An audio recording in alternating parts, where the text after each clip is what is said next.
క్రీస్తునందు ప్రియమైన సజీవాహిని శ్రోతలందరికీ మన ప్రభువును రక్షకుడైన యేసు క్రీస్తు నామంలో శుభములు తెలియజేస్తా ఉన్నాను.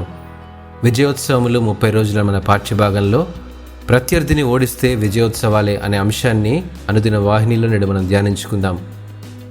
ప్రత్యర్థి లేక ప్రత్యర్థులతో తలపడినప్పుడు ఉత్తమమైన ప్రదర్శన, నైపుణ్యము, ఆవిష్కరణ, బలము చూపగలిగిన వారిని విజేతలని అంటుంటాము. మన ప్రత్యర్థి తను విజేతగా నిలవడానికి, మనలను ఓడించడానికి ఏదైనా వనంలో ప్రవేశించి మోసపూరితమైన మాటలతో హవ్వను నమ్మించి అప్పటి వరకు ఉన్న మహిమను కోల్పోయేటట్టు చేశాడు. తద్వారా దేవుని సాన్నిహిత్యాన్ని పోగొట్టి శాపానికి గురిచేసి మరణాన్ని కలుగజేయట ద్వారా విజేతనయ్యానని విర్రవీగుతూ ఉన్నాడు. ఏదైనా వనంలో ప్రారంభమైన పోరాటము కల్వరి కొండ వరకు సాగింది. అయితే మరణమును గెలిచి పునరుద్ధానము ద్వారా యేసు విజేతగా నిలిచాడు. అంతేకాక రోమీలకు రాసిన పత్రిక 16వ అధ్యాయం 20వ వచనంలో అపోస్తలుడైన పౌలు ఇలా అంటాడు, సమాధానకర్తయగు దేవుడు సాతానును మీ కాళ్ల క్రింద శీఘ్రముగా చితుక త్రొక్కించును. మన ప్రభు అయిన యేసు క్రీస్తు కృప మీకు తోడై ఉండునుగాక.